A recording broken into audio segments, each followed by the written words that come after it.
Dia a todos, o meu nome é Diogo Gomes Ferreira e hoje nós estamos aqui com um time de craques para tratar de um assunto extremamente interessante, que é a nova DRE, que está sendo introduzida agora com a IFRS 18, a ser incorporada, correto, em nosso sistema de normatização contábil aqui no Brasil, e para que a gente possa tratar tanto dos aspectos contábeis quanto antever algumas possíveis repercussões tributárias.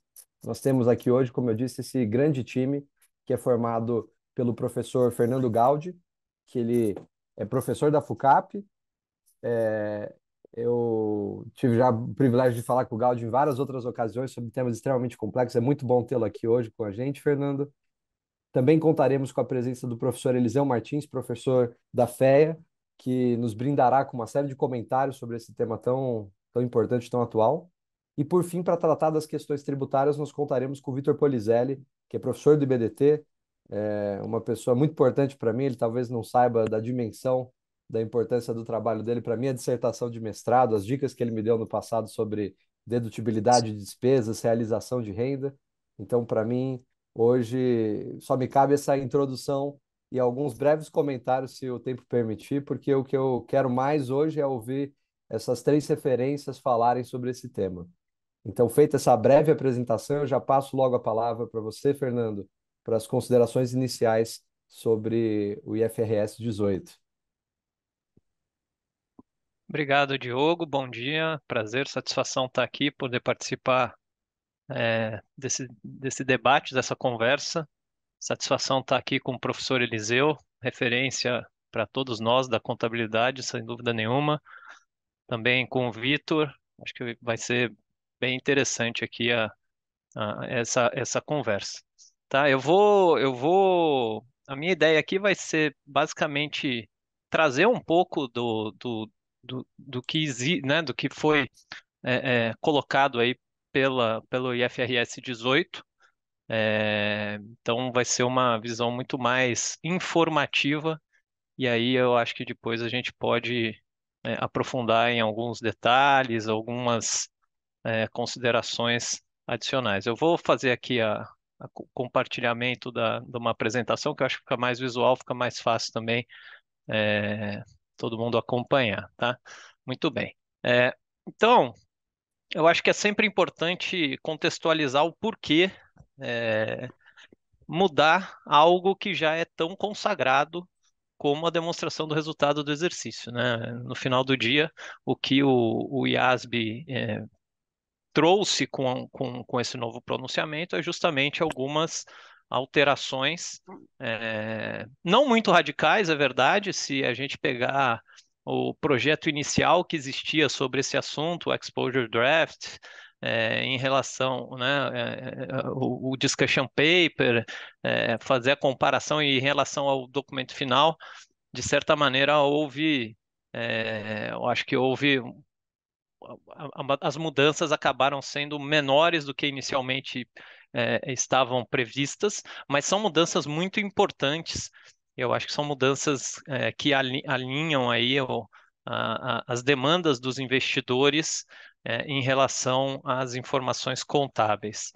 E aí, basicamente, os itens que foram trazidos e identificados pelo IASB como uma pesquisa que foi relacionada é justamente uma não padronização, por exemplo, em relação às definições de lucro operacional. Então, o IASB comentou que foram identificadas 9 definições diferentes do que seria lucro operacional, e aí cada empresa, cada entidade, em jurisdições diferentes, podem ter um entendimento diferente de uma métrica que é tão importante para vários itens que acabam permeando e usando essa informação como input para outras decisões, como por exemplo, né, acho que o Vitor vai falar um pouquinho disso daqui, até mesmo questões tributárias, a gente pode ter um impacto nesse tipo de definição, mas também para avaliação, para análise de crédito,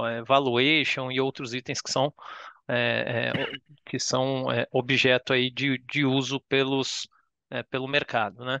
Então, o fato é que os analistas e investidores, na prática, eles reclassificam a DRE para análise, não há uma definição tão clara dos subtotais de lucro.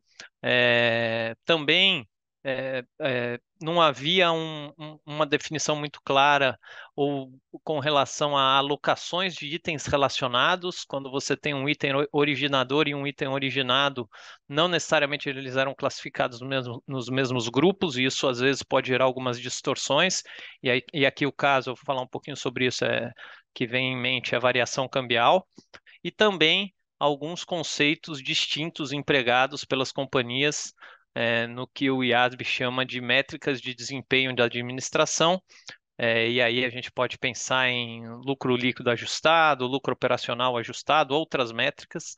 E eu acho que esse é um tema que também é relevante, né? Se a gente olha, principalmente no mercado internacional, existem alguns cases bastante é, clássicos aí de definições de EBITDA que fogem totalmente ao que parecia fazer sentido, né? Então, eu acho que o IASB tentou, de alguma maneira, alinhar todos esses itens dentro do IFRS 18.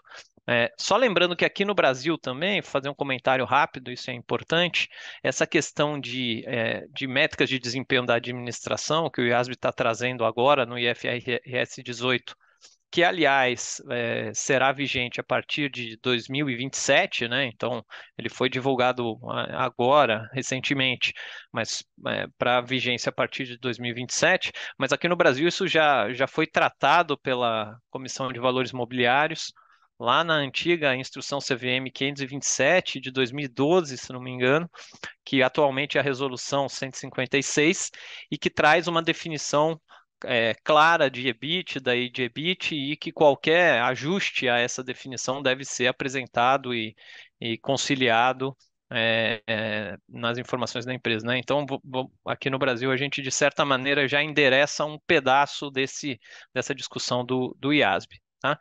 Mas como são muitas nuances e detalhes no pronunciamento, então, obviamente, que todos que tiverem interesse, é muito importante olhar e ler o pronunciamento como um todo. Eu vou tratar aqui dos tópicos, de alguns tópicos mais macro, mas que eu considero que são importantes aqui para o entendimento das alterações.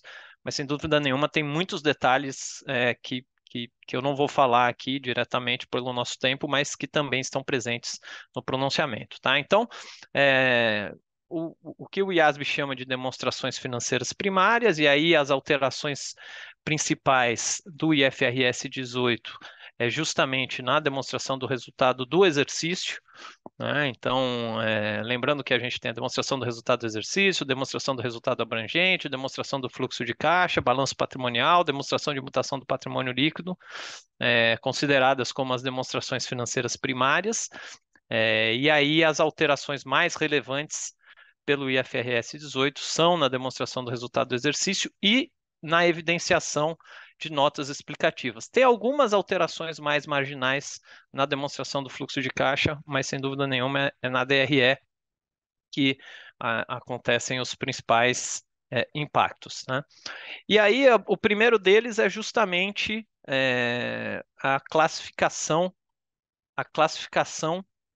em três categorias, de certa maneira até alinhadas ao que já existe na demonstração do fluxo de caixa, que é a categoria dos itens de resultado operacionais. E aí, basicamente, o que o IASB traz é que é, é, receitas e despesas, né, relacionadas a principais atividades do negócio, relacionado ao core business, e devem ser classificadas dentro desse grupo operacional. E aí, obviamente, que o lucro operacional vai decorrer dessa categoria, né? Então, ele deixa bastante claro no pronunciamento que este grupo inclui, inclusive, receitas e despesas não usuais, então tira um pouco daquela figura de algo que seja recorrente, não recorrente, né? E também ele fala que é, é, se um item não for claramente classificado como investimento ou financiamento, ele também deve ser tratado como operacional. Então, basicamente, é uma categoria residual e uma categoria que deve incluir todas as receitas, custos e despesas relacionados às principais atividades do negócio. A segunda categoria é a categoria de investimentos, que basicamente a gente deve considerar receitas e despesas de ativos que geram retornos de maneira independente, e aqui incluem receitas relacionadas, por exemplo, aplicações financeiras de caixa equivalentes de caixa, né? Obviamente que receitas e financeiras de investimentos que a empresa faça no mercado, receitas relacionadas a coligadas e joint ventures, lembrando que o IASB, né, ele sempre está olhando ali para a demonstração consolidada, então as controladas, na visão do IASB, já estariam consolidadas, né? Então sobraria aqui basicamente resultado de equivalência patrimonial de coligadas e joint ventures, né? Mas aqui no Brasil a gente obviamente vai precisar fazer essa adaptação aí para os balanços individuais. E também a categoria de financiamento, onde devem ser incluídas as despesas e receitas relacionadas a passivos e que tenham algum tipo de relacionamento com o funding da companhia. E aí a gente destaca despesa de juros com outros passivos também, como exemplo, planos de pensão, operações de leasing e provisões que também são considerados nessa categoria de investimento. Então, para ficar de uma maneira um pouquinho mais visual, eu trouxe aqui as duas possibilidades mais básicas, obviamente, e aqui a gente está pensando numa entidade que atue aí é, basicamente como indústria ou comércio, né? Sem entrar muito em instituição financeira, seguradora, etc., que aí tem alguns critérios específicos. Mas basicamente duas possibilidades na apresentação, principalmente no que diz respeito ao resultado operacional, né? Então, o pronunciamento, isso aqui é importante ficar bastante claro, ele traz a possibilidade de que a companhia apresente, né, as suas despesas e custos das atividades operacionais de acordo com a natureza, que é o que está aqui ao lado esquerdo, ou de acordo com a função, que é o que está aqui do lado direito. Vou começar pelas despesas e custos classificados pela função, que é o que a gente está mais acostumado, que é o que a gente já utiliza via de regra aqui no mercado brasileiro, né? E, enfim, na verdade, a maior parte dos mercados, a maior parte das entidades, que basicamente você agrega aqui os custos em uma única linha, né? Sejam custos dos produtos vendidos, das mercadorias vendidas ou dos serviços prestados, e aí você deduz os custos da receita líquida, chega no lucro bruto, e aí você deve considerar, obviamente, dentro daquele critério dos itens que estejam relacionados com a principal atividade da empresa, ou que não se enquadrem como investimentos e financiamentos, você deve considerar aqui abaixo, né? Como outras receitas operacionais, despesas com vendas, despesas administrativas, despesas gerais, despesas com P&D, assim por diante, até chegar no lucro operacional. Importante ficar muito claro pela definição do IFRS 18 que o resultado de equivalência patrimonial não deve mais, dentro dessa visão, de novo, compor o resultado operacional, compor o lucro operacional. Ele é considerado na sequência como atividades aqui de investimento, seja resultado de equivalência patrimonial de coligadas ou de joint ventures, bem como receitas e despesas financeiras de ativos financeiros, sejam de caixas equivalentes de caixas, variação de valor justo de ativos financeiros, lembrando que pode ser para cima ou para baixo, eventuais receitas de dividendos, e aí todos esses itens vão resultar, né, o lucro operacional adicionado ou reduzido desses itens vão resultar no que o pronunciamento chama de lucro antes de financiamentos e imposto de renda e contribuição social. E aí a gente deduz despesas de juros e financiamentos, né, despesas relacionadas diretamente com funding, variação cambial, que eventualmente incida especificamente sobre esses financiamentos, e despesas relacionadas à provisão. A gente chega no lucro antes do imposto de renda, tira imposto de renda, lucro líquido, né? Então, isso seria a apresentação, uma visão aqui um pouco mais didática, né, resumida, mas olhando por função e com essas classificações entre operacional, investimentos e financiamentos. Por outro lado, o pronunciamento diz o seguinte: olha, a entidade deve avaliar qual é o que ela considera como o resumo estruturado mais útil para o investidor, né? Para quem está olhando as demonstrações financeiras, e aí ela vai decidir se ela vai apresentar a seus custos e despesas por natureza ou por função, e se ela achar mais adequado apresentar por natureza, ela pode assim o fazer. O que que muda na demonstração do resultado que leva em consideração as atividades operacionais por natureza? Basicamente, só a apresentação aqui do resultado operacional, onde eu não terei mais os custos agregados em uma única linha, ou seja, na função, mas sim representados por sua natureza. Então, acho que fica bastante claro aqui o exemplo de depreciação, amortização, enfim. Quando a gente está pensando aqui na apresentação por natureza, eu vou ter uma única linha em que são apresentadas todas as despesas com depreciação, despesas com amortização. Enquanto quando a gente olha aqui na apresentação por função, um pedaço da depreciação está no custo, um outro pedaço da depreciação pode estar aqui em despesas Bom dia. administrativas, Te e, mostro quanto para eu receber e aqui. isso pode variar. Acho que tem um áudio de alguém vazando aí.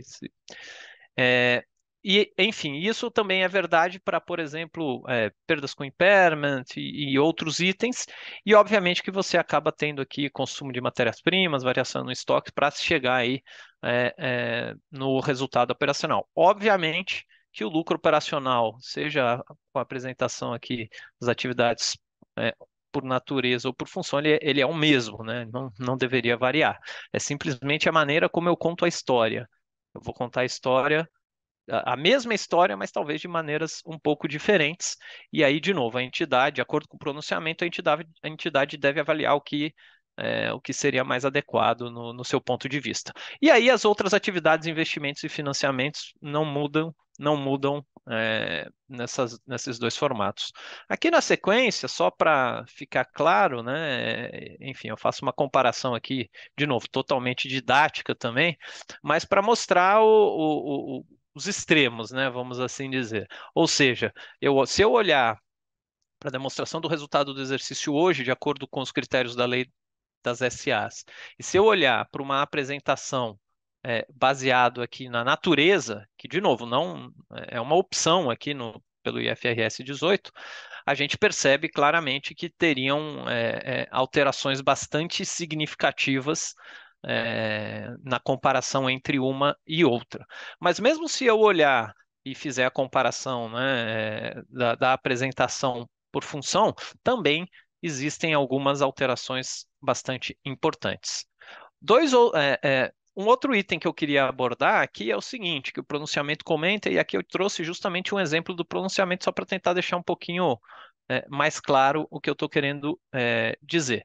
Então, quando a empresa, de acordo com o pronunciamento, apresentar as suas despesas e custos operacionais por função, que é o que está acontecendo aqui, então esse é um exemplo do IFRS 18, tá?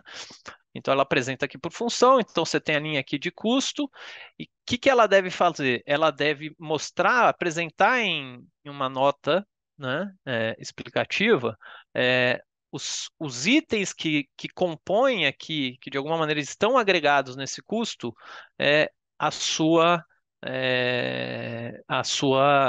exatamente sua natureza, né? Ou seja, exatamente como eles estão alocados em cada um dos itens. Então, por exemplo, no caso da depreciação, parte dela está nos custos, parte dela está aqui em despesas de pesquisa e desenvolvimento, parte dela está em despesas gerais administrativas. Então, de alguma maneira, o pronunciamento traz essa requisição de um aumento de disclosure nesse caso para que fique claro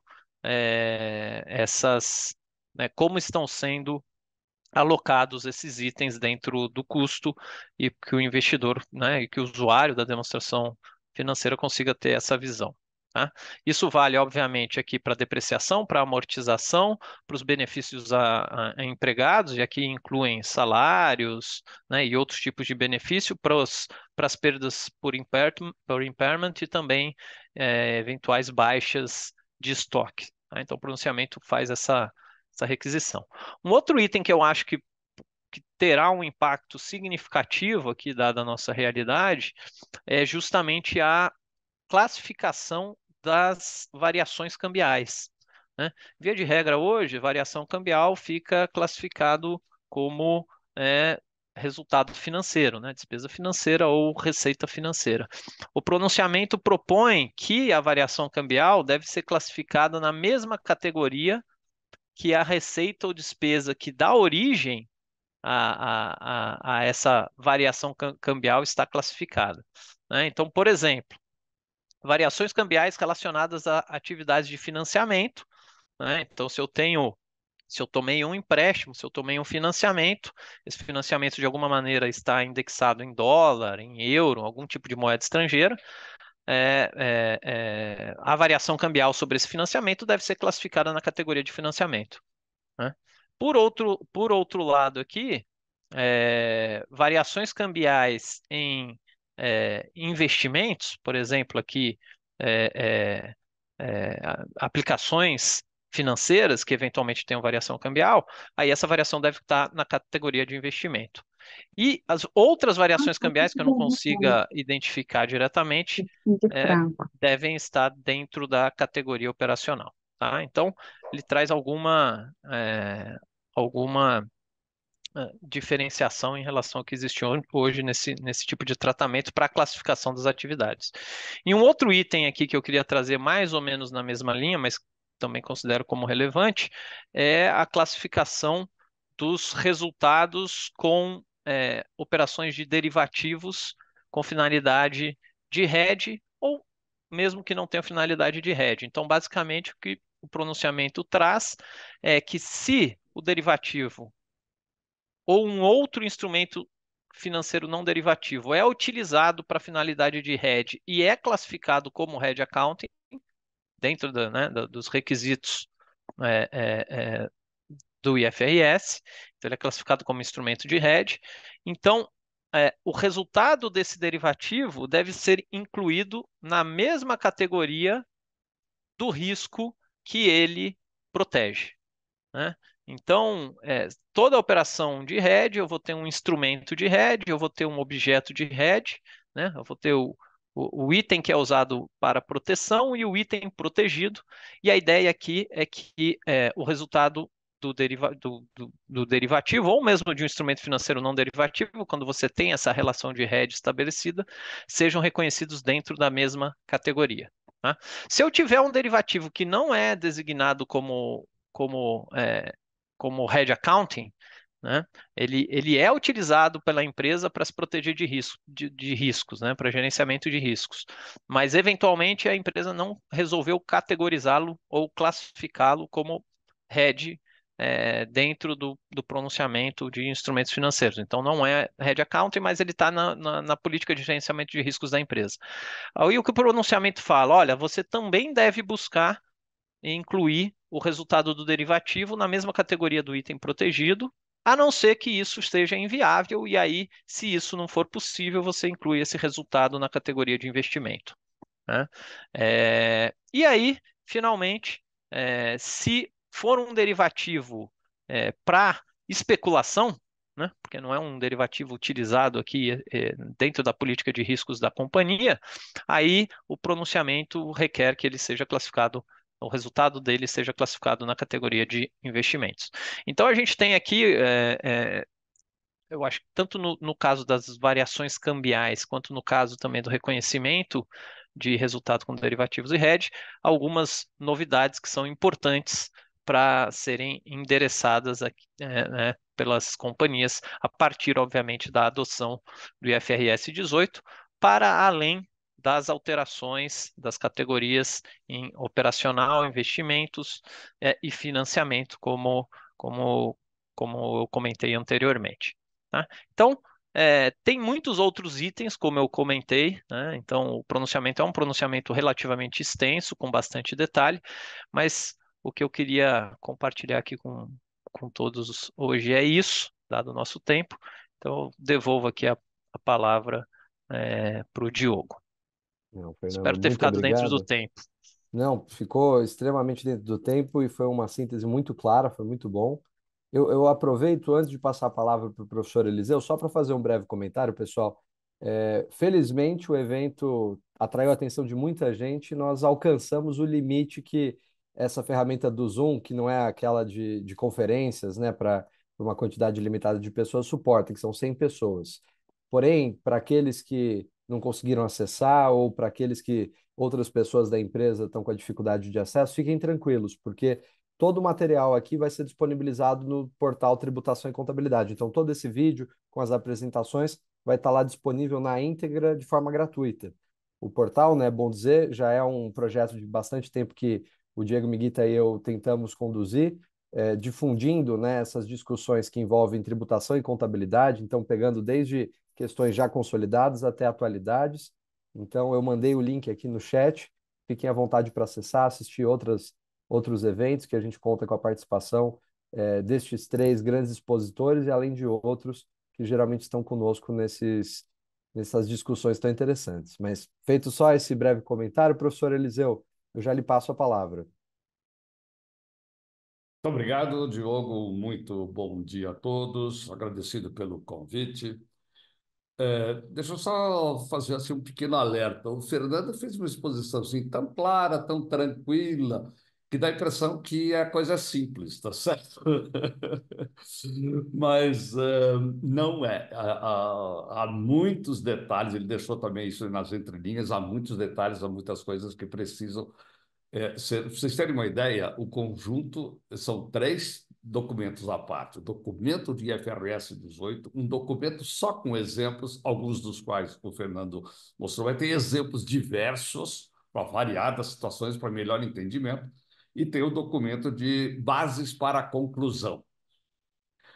Deixa eu só salientar, nesse documento de base para conclusão, é o único lugar onde a gente encontra a expressão EBITDA, tá certo? No IFRS 18 não existe. Lá eles explicam que tentaram, estudaram, pensaram, etc., mas concluíram que não dava para fazer, incluir uma definição formal de EBITDA, tendo em vista os diferentes segmentos econômicos, EBITDA para banco, por exemplo, eles mesmos até usam esse exemplo, então eles vão fazendo vários comentários e também mesmo empresas de mesmo segmento em situações, outros modelos de negócio, em alguma situação muito específica. Eles dizem que o lucro operacional, do jeito que está classificado e mostrado, ele se aproxima da figura do EBIT, na verdade, porque o lucro operacional contém, né, as depreciações, etc. Mas não há nenhuma vinculação, de fato, entre esses conceitos. Então, os problemas, para quem gosta de briga, de contencioso, os problemas com o EBIT ainda vão continuar, viu? Não vão ser eliminados aqui. A definição da CVM é uma definição extremamente simples e a mais curta possível e imaginável, e por ser muito simples, ela tem grandes limitações no uso operacional, né? E, inclusive para fins tributários, que eu saiba. Então, gente, tem muito mais detalhe. Por exemplo, essa classificação de operacional, ela é muito fácil a gente ver para uma empresa comercial, industrial, de serviços, mas quando, por exemplo, nos bancos, ninguém vai ter dúvida que receitas e despesas financeiras de funding vão para o operacional, não vão ficar lá embaixo na liga das despesas financeiras. Atividade de seguros, de empresas de seguros, todos os rendimentos, os ativos garantidores lá das suas obrigações, que às vezes hoje a gente joga lá para a receita, não, todas as receitas, mesmo que de natureza financeira, passam a ser consideradas como receitas operacionais. Há certas situações em que receitas de dividendos, receitas até de equivalência, podem passar a ser operacional em função da natureza da empresa. Se ela é uma empresa holding de investimentos por uma porção conforme os tipos de investimento que ela fizer, societários, ela pode ter diferenças de classificação. Então, o que eu estou com isso querendo mencionar? A gente não pode ficar só com vamos dizer assim, ficar só na leitura dos próprios exemplos, inclusive, que eles deem. A gente precisa ver o conteúdo, se a gente precisar, de fato, o pessoal das contabilidades, os auditores nem se fala, e os advogados que forem precisar desses conceitos precisarão entrar nesses detalhes. Tem até 2007 para estudar, né? Tá certo? Eu acho bom você investir logo o tempo para ir se preparando bastante bem. Salientar é aquilo que o Fernando também falou. Não há uma definição do que seja lucro operacional. Isso cria uma porção de dificuldades. Define o que são as atividades de investimento, define o que são atividades de financiamento e diz o seguinte: o resto é operacional. Aquele caso típico de inglês, né? Ele define o A e o B, ele diz assim: tudo que não é A. Ao invés de criar uma definição, trabalha por quase que como uma questão matemática, né? O todo menos esta parte é o resto, né?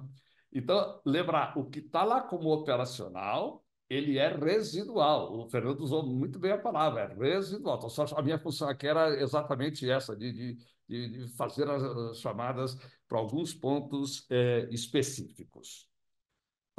E, vocês viram lá impairments, por exemplo, colocados lá dentro, né, de operacional nos exemplos aí.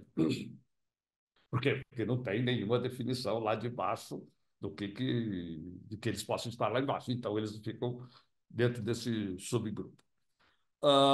Uma coisa muito interessante e muito importante, e isso eu acho que é relevante para quem faz análise de balanços e tem um interesse muito grande em conhecer taxas de retorno de ativo versus custo do passivo. Hoje, um dos problemas sérios na análise do custo do passivo é essa bagunça que a gente tem nas despesas e receitas financeiras. Por isso, né, é um bolo de despesas financeiras e você, às vezes, vê gente pegando o total das despesas financeiras, comparando com os passivos de empréstimos, financiamentos, para chegar ao custo. Não é verdade, porque nas despesas financeiras está cheio de atualização de provisões, né? Aquilo que o Fernando mostrou lá, despesas com provisões, no grupo das despesas financeiras, não é a constituição da provisão, é a despesa com a atualização da provisão, quaisquer valores de contrapartida operacional que são trazidos ao valor presente, quando eles crescem, eles não são incluídos lá, tá correto? Lá são aquilo que é realmente em função de recursos de funding propriamente dito. Então, há uma necessidade muito forte de se fazer a leitura atenta, porque uma visão um pouco rápida pode nos enganar. Nós temos aí, já foi mencionado aí também, divergências significativas com o que está na lei da SA. Aliás, não é a primeira, nós temos uma lista aí de mais de 20 divergências entre as normas contábeis hoje utilizadas e a lei, tá certo? E essa agora está criando vamos dizer assim, um sentimento de preocupação maior, porque ela sai muito visível. E só comentar que o CPC, e dentro do CPC está incluindo a Brasca, a CVM, o Ibracon, os analistas, todo mundo, no sentido de já elaborar um projeto de modificação da lei das SAs. Tá certo? Esse, por enquanto, está rodando lá dentro. Já há algumas discussões, inclusive por parte da Abrasca, com algumas pessoas ou alguns órgãos do governo federal, isso eu nem estou acompanhando lá direito, mas há um projeto cuja síntese é: tira-se agora tudo aquilo que está dentro da lei da SA que diga respeito à contabilidade. A lei tem que fazer como os ingleses, os americanos. A quem compete emitir as normas? Ponto final. O resto, porque não dá. As normas internacionais, quando nasceram lá do 11638, já nasceram com problemas com relação à lei. A própria lei continha autorização da lei para ficar compatível. Só que a atualização foi feita em 2000, quando o projeto foi para o Congresso. Quando ele foi aprovado, já tinha incompatibilidade. Então, deveremos ter, e esse daqui é um fator que está agora, parece que acelerando esse processo de revisão da lei das SA. Mas, resumindo, gente, esta visão, quando a gente vem e mostra, eu também vou lá e mostro, olha, era assim, vai ficar assim, etc., pode esconder uma aparente simplicidade. Mas há diversos tipos de exceção, há muitas considerações a ser feitas, várias delas o Fernando mostrou, e vocês viram que há exigência claro, de um volume considerável de julgamento na hora da empresa decidir onde classificar, né? Até no texto mostrado pelo Fernando Aísas, para não ter prazer, tem lugar que está lá, julgamento, a palavra julgamento, está correto? Há certas coisas que são um tanto quanto assim claras e obrigatórias, mas há muitas outras, como na verdade sempre existiu, contabilidade sempre, nunca jamais foi uma ciência exata, mas isso vai assustando muita gente, porque nossa, mas então quer dizer que é isso mesmo. Então, isso agora, nessa classificação, também está havendo a inserção de uma porção de necessidades de julgamento para efeito de classificação, com aquele objetivo que o Fernando deixou muito claro, que é o de fazer com que a demonstração do resultado realmente seja a que transmita o melhor possível o desempenho e como se desmembrou o desempenho da entidade. Eu acho que, da minha parte, era só para fazer esses comentários gerais. Eu agradeço, muito obrigado. Excelente, professor Eliseu, muito obrigado. Eu acredito que, ainda bem que a entrada, né, vamos dizer assim, em efeitos é só em 2027, a gente já tem bastante tempo para desmistificar todas essas questões complexas, né? Só E cuidado com aquele nosso costume de deixar tudo para a última hora, viu? né, eu Aliás, estava. em 2008, nós saímos correndo fazer a primeira introdução das normas exigidas pela 11.638, né? E daí ficamos olhando, mas quando é que nós vamos introduzir as normas completas? Daqui 3, 4, 5 anos, etc. Daí nós pedimos para as empresas de auditoria verificar lá na Europa, quando a decisão de a União Europeia entrar nas normas internacionais foi em 2002, para entrar em 2005, e a pesquisa foi, quando é que eles realmente começaram a estudar? Em 2004 e 2005 mesmo. Pô, então, se eles, europeus, deixaram para a última hora, aqui no Brasil não adianta. Então, vamos fazer o seguinte, vamos passar 2009 inteirinho fazendo as normas e já entra em vigência em 2010, que não adianta. Se deixar para depois, não vai melhorar em nada o preparo. Então, tomemos cuidado com essa aqui. Até o exemplo no Brasil, né, do crédito de ICMS para itens de consumo, que desde 95, né, tem aquela previsão de que ó, daqui 5 anos ele vai começar a ser concedido, né, aquele temporário que se torna eterno no Brasil. É outro risco que existe, e já fazendo o gancho dessa questão com a parte tributária, eu vou passar a palavra para o Vitor Polizeri, porque se as questões já estavam complexas, apesar da explicação extremamente clara do Fernando, eu acredito que agora, né, Vitor, a gente consegue dar um outro tipo de dimensão de possíveis repercussões tributárias dessa alteração super relevante da perspectiva contábil. Então, já lhe passo a palavra. Bom dia a todos. Agradeço bastante, Diogo, e em seu nome também agradecer aqui publicamente ao Diego Miguita pelo convite. Eu estou aqui maravilhado de poder participar desse encontro junto com os professores Fernando Gaudi e Eliseu Martins, grandes referências aí na área contábil, e vou tentar usar aqui do meu tempo para poder compartilhar algumas ideias, e me ocorrem realmente muitas ideias a respeito dessas mudanças, e também de mudanças que aconteceram nas últimas décadas, né? O professor Eliseu estava retomando aí essa questão, e eu gostei bastante de ouvir tudo que passou por aqui. E de fato, professor Eliseu, eu estou convencido de que, do ponto de vista jurídico, a norma contábil de nível inferior, que seria os CPCs, né, e o IFRS 18 virá por meio de um CPC, revoga a lei. A legalidade no direito tributário não admitiria uma instrução normativa contrariar a lei, mas no direito comercial é perfeitamente possível acontecer o que já acontece desde a Lei 11.638, né, e aconteceu depois com a 11.941 e com todos os CPCs que saíram depois. Eu acho que até professor Eliseu Martins foi muito generoso em dizer que há 20 pontos de divergência. Eu diria que há muitos, né? E o próprio artigo 187, que é a estrutura da demonstração de resultado do exercício que o Fernando utilizou como referência para comparar com o IFRS 18, já está completamente distorcida, revogada e alterada. Os itens não fazem sentido, a ordem, as nomenclaturas, né? Mas o Fernando fez bem de tomar como referência o artigo 187, porque não há outra referência, né? Se um estudante de contabilidade ou amante o estudante de tributário que gosta, assim como eu, o Diogo e o Diego, da fronteira entre tributação e contabilidade, procura saber como é a estrutura da demonstração de resultado do exercício, não existe nenhum lugar que tenha uma referência muito boa. Os CPCs, o conjunto completo, não contém isso. O CPC 26 talvez passa perto, né? Dizem que o IFRS 18 substitui o IAS 1, mas o IAS 1 também não é muito didático com relação a isso. Agora, com os NBCs TG 1001 e 1002, a gente até encontra ali alguma coisa. E é uma estrutura diferente do artigo 187 e é, obviamente, também diferente da estrutura do IFRS 18. Então, nós aqui, como tributaristas, diante de uma situação como essa, enfrentamos aquela dúvida, aquele dilema, né? E aquela angústia de procurar evitar ao máximo fazer uma classificação distinta para fins contábeis em relação à classificação que a gente aplica no direito tributário, né?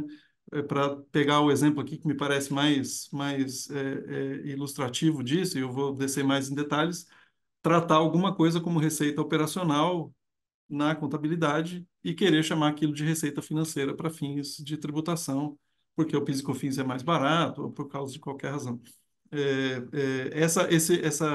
Essa convivência, né, da tributação e da contabilidade, ela sempre passa por isso. Eu gostaria muito de fazer exatamente a mesma coisa na contabilidade e no mundo da tributação, mas cada vez mais vai ficar difícil trilhar esse caminho de maneira uniforme. A contabilidade, durante muitos anos, sofreu de um problema de falta de regulamentação, falta de criatividade na regulamentação, ou de falta de texto, falta de palavras, né?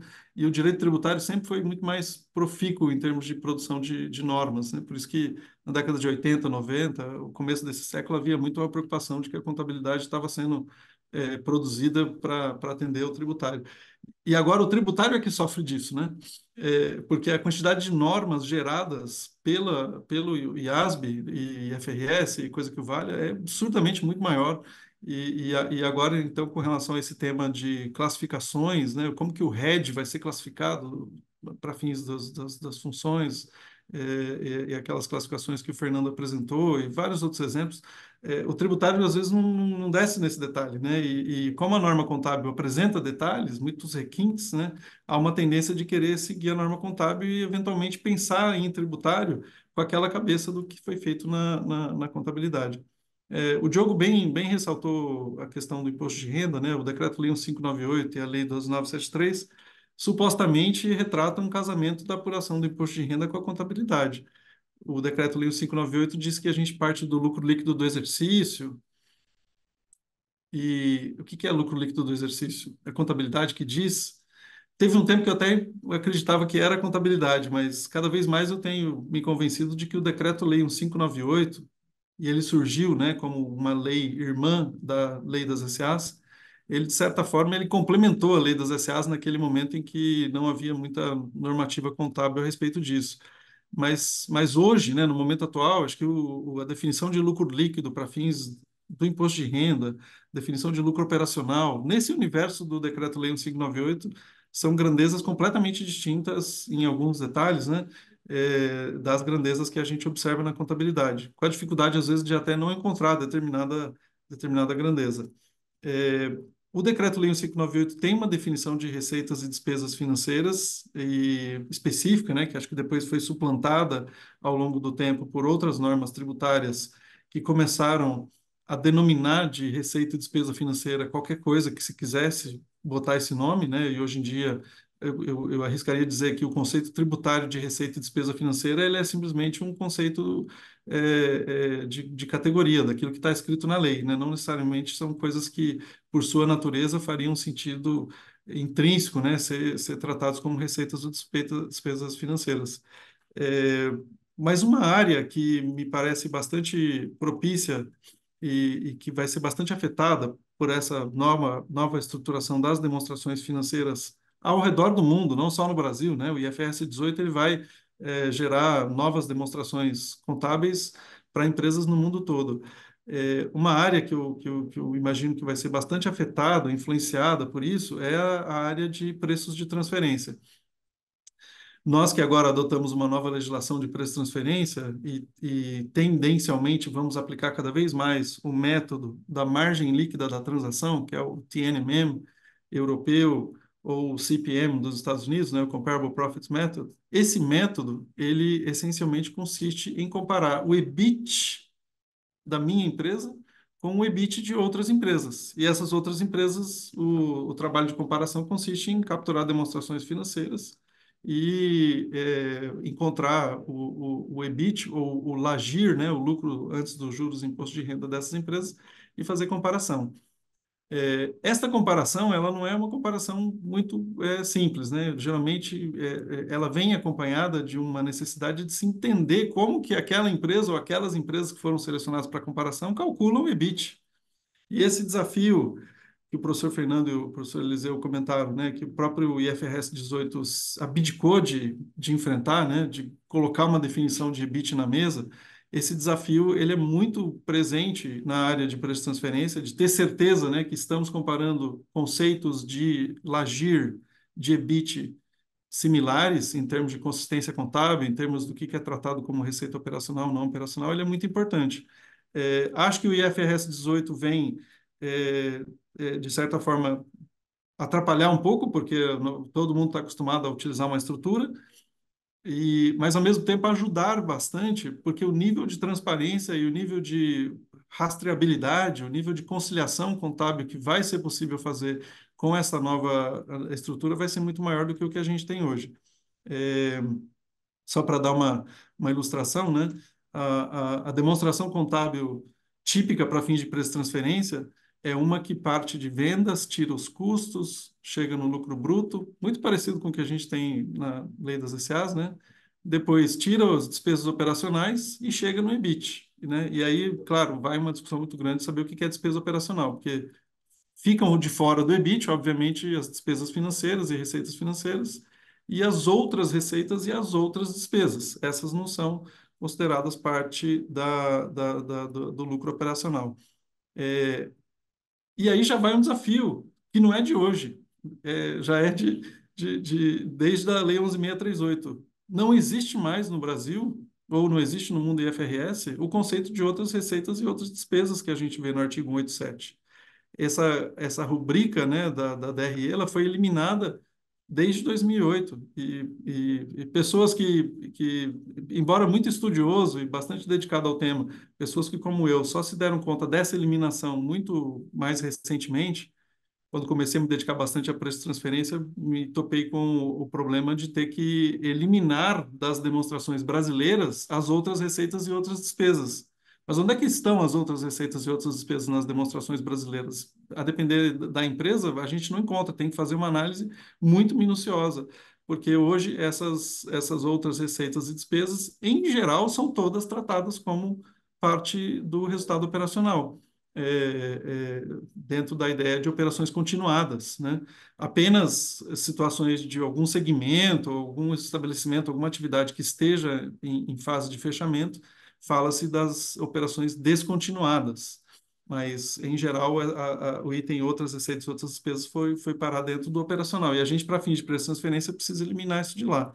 É, eu chamo a atenção, para quem tiver curiosidade, ao artigo 41 da Instrução Normativa 2161, que define o EBIT, né, como lucro operacional, e diz que no cálculo do lucro operacional só pode entrar itens de natureza operacional, os itens não relacionados com a atividade devem ser excluídos, e as receitas e despesas não operacionais e financeiras também devem ser excluídas. E, aqui fala-se de uma maneira meio principiológica.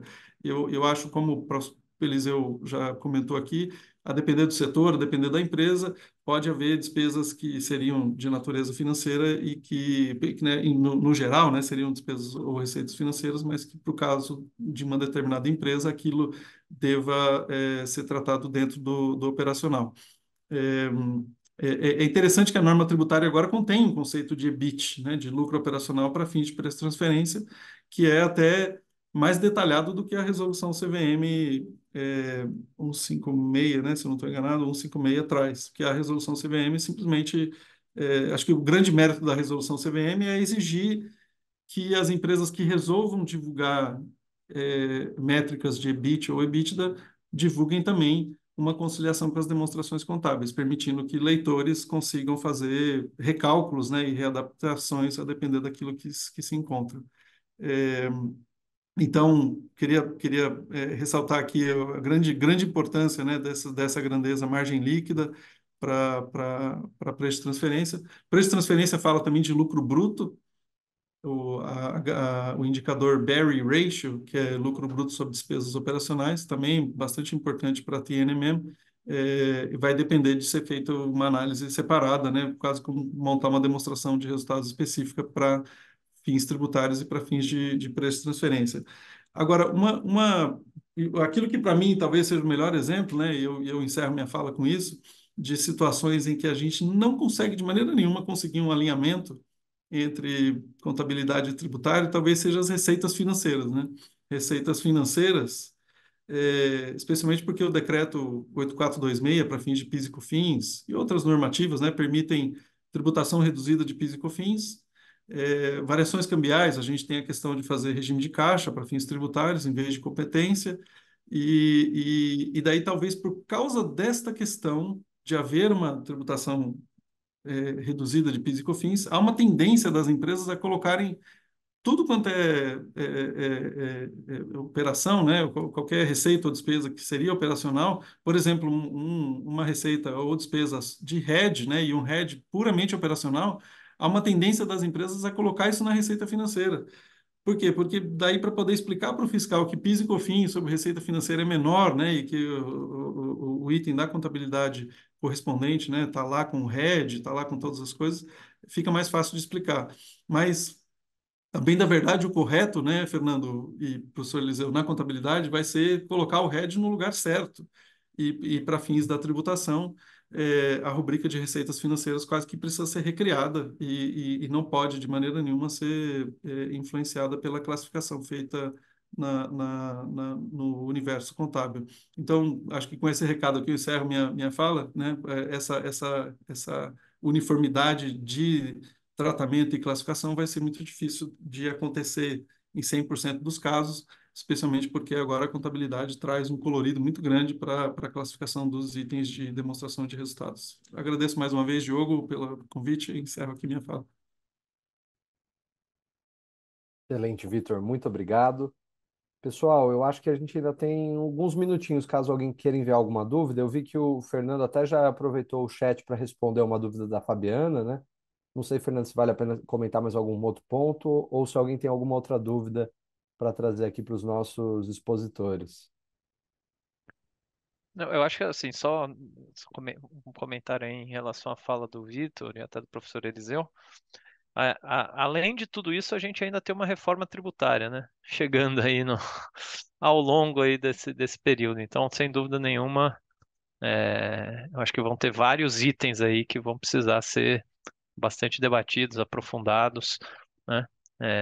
Realmente é muita mudança, né? Então é importante esse aprofundamento, essa discussão e entender que eu acho que é algo em construção, né? Então, vão surgir dúvidas, vão eventualmente ter algumas opiniões numa direção ou em outra, mas a ideia é sempre a gente tentar construir algo aí que faça sentido, que, assim, do ponto de vista da contabilidade, que traga a informação. Isso a gente nunca pode esquecer, né? O que traz a informação mais fidedigna e útil para que o usuário da demonstração, o investidor, possa tomar a melhor decisão. Então, eu acho que esse tem que ser o norte aqui para os geradores da informação. Eu acho que é até interessante lembrar, né, que 2027 é a mudança de chave efetiva, né, da CBS em relação ao PIS e COFINS, né? Em 2026 já tem um teste, vamos dizer assim, mas em 27 que você tem efetivamente essa substituição. Então, realmente, Fernando, vai ser um ano de muito desafio para refletir não só uma readequação, né, da anatomia da DRE, da lógica subjacente dela, mas também de refletir os impactos tributários que vão estar ocorrendo naquele momento. Perfeito, Ô, Vitor, pessoal. você estava falando aí das receitas financeiras. Se a empresa tem como parte do seu modelo de negócio ganhar dinheiro na venda e no financiamento ao cliente por vender a prazo, essas receitas, apesar de que isso já está na norma hoje, mas ainda meio, né? Agora fica muito claro, essas receitas são receitas operacionais, é parte do modelo, faz parte do modelo dela de ganhar dinheiro. Mais um exemplo para você aí. Só como você lembra também que o IAS 1, que é o nosso CPC 26, fica totalmente revogado, né? Então, aí, se tiver alguém aí que conheça um negócio chamado True and Fair Override, tão falado e pouco praticado, ele desaparece. É só para quem é bem do ramo da contabilidade mesmo. Maravilha, pessoal. Acho que temos uma pergunta do Eric Martins. Ele pergunta se, com a nova norma, vocês têm a impressão de que as empresas brasileiras vão migrar para um modelo de despesa por natureza, ao contrário do que se faz atualmente. Bom, o Fernandes conhece a minha opinião. Eu tenho a impressão que não. Os europeus eles foram muito vidrados no passado. Você só encontrava as demonstrações dos resultados europeus tudo por natureza. Então, não tinha despesa comercial, despesa com venda, muitas vezes nem lucro bruto, como até foi mostrado lá. Vai matéria-prima, o pessoal, depois a energia, blá, blá, blá, blá, blá. É tudo por natureza, né? E não a função daquele gasto. Tanto que o IASB tem uma preferência por isso, pela natureza, está correto? No Brasil, nós, em função, inclusive, da lei das SCA, no começo nós dissemos, não, aqui tem que ser por função. O IASB disse, se você fizer por função, em nota explicativa, por natureza. Isso já está em vigência, as empresas já praticam isso. Isso, no fundo, não é uma novidade. Vai depender de nós aqui no Brasil. A tendência nossa do Brasil, por termos sido muito educados com isso daí já há tanto tempo, né? É gozado, porque a própria 26, 27, antes da lei das SAs, já se usava esse modelo. Apesar de que os italianos lá na origem não usavam, das raras diferenças da contabilidade de lá e daqui, que nós trouxemos de lá. A minha impressão é de que vai preponderar, continuará a preponderar fortemente por função, e mesmo porque é gozado. Hoje a situação está muito cômoda. Se você fizer só por natureza, você não é obrigado a dizer por função. Se você fizer por função, você é obrigado em nota a dizer da natureza. Isso atende muito bem o interesse dos analistas, dos investidores que vão olhar lá, por exemplo, os conjuntos de empresas que têm nas despesas com vendas um gasto enorme, muito maior que despesa administrativa, em outras é pequena.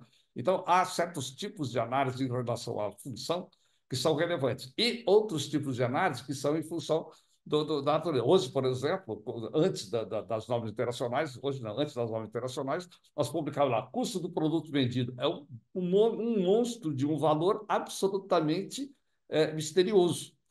Né? O que tem lá dentro que é pessoal, que é matéria-prima, que é isso, que é aquilo, etc. A gente não tinha, isso agora a gente tem. E isso já tem, e agora vai ficar mais exigido ainda. Mas tenho a impressão que a gente vai manter como está hoje. A maioria deverá, fora que existe a possibilidade de uma própria CVM, CPC ainda vir o seguinte: olha, o IASB dá a opção, aqui no Brasil não tem.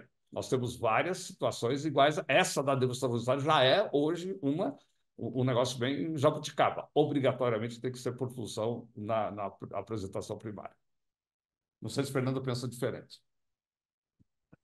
Não, assim, eu concordo, embora eu concordo que deva permanecer na grande maioria a apresentação por função, embora eu considere que uma apresentação por natureza traria alguns ganhos do ponto de vista informacional, principalmente na figura do custo.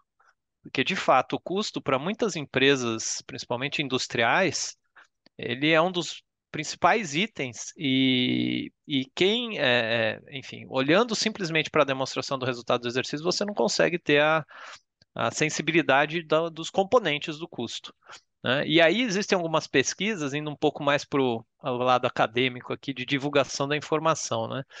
Que é o que eu acho que é um ponto importante. As empresas, mesmo fazendo a evidenciação em nota explicativa, e de fato fazem, né, a abertura do custo, etc., mas isso não tem o mesmo impacto para os investidores do que a consideração no corpo das demonstrações financeiras, né? Então, tem algumas pesquisas que mostram que quando você tem informação no corpo ali do balanço, da demonstração do resultado, etc., isso acaba sendo absorvido de uma maneira mais é, é, rápida e direta pelo conjunto dos investidores. Óbvio que a gente sempre tem que lembrar que tem investidores sofisticados, investidores não. Então tem, óbvio, o analista, aquele cara que conhece a empresa, que faz o acompanhamento, ele de alguma maneira ele consegue obter essa informação, mas não necessariamente o investidor pessoa física, individual, que está ali, enfim, não tem tanto disponibilidade e conhecimento para fazer esse tipo de análise. E aí eu acho que vale o paralelo aqui, por que que eu acho que vai continuar sendo predominantemente por função ao invés de natureza? Eu acho que o paralelo é em relação à demonstração do fluxo de caixa, né? Então a gente também tem a demonstração do fluxo de caixa pelo método indireto ou pelo método direto. E aí eu imagino que pelo menos os feedbacks aí na minha época mais de sala de aula, era sempre que você apresentava os dois métodos e perguntava quais dos dois vocês acham mais simples de entender e analisar a informação, né? A maior parte dos respondentes fala demonstração do fluxo de caixa pelo método direto. Mas qual que as Que a maior empresas parte, realmente para mim, fazem? sempre foi 100%. As empresas fazem pelo indireto. Então também tem um pouco dessa preferência, tem um pouco de path dependence, né? Como o professor falou, as empresas já fazem assim, então mudar tem um custo, né? Então tem todos esses aspectos, mas assim, vamos ver como é que o mercado vai receber essas alterações. Eventualmente pode ter uma ou outra empresa, né, que ache mais adequado reportar dessa maneira, ou para nossa surpresa, mais empresas, vamos ver. Excelente, pessoal. Eu queria agradecer a vocês três pelas excelentes apresentações. Queria também agradecer a todos aqueles que tiveram presentes e reforçando que a gravação aqui do nosso encontro vai ficar disponível no portal Tributação e Contabilidade e que muito em breve voltaremos com a pauta dos nossos próximos encontros. Esperamos contar com a presença de todos, porque temas contábeis e tributários atuais não nos faltam, né? Então, muito obrigado, pessoal. Um bom dia a todos. Bom dia a Bom todos. dia, Um bom abraço. dia. Obrigado, pessoal. Bom dia. Obrigado.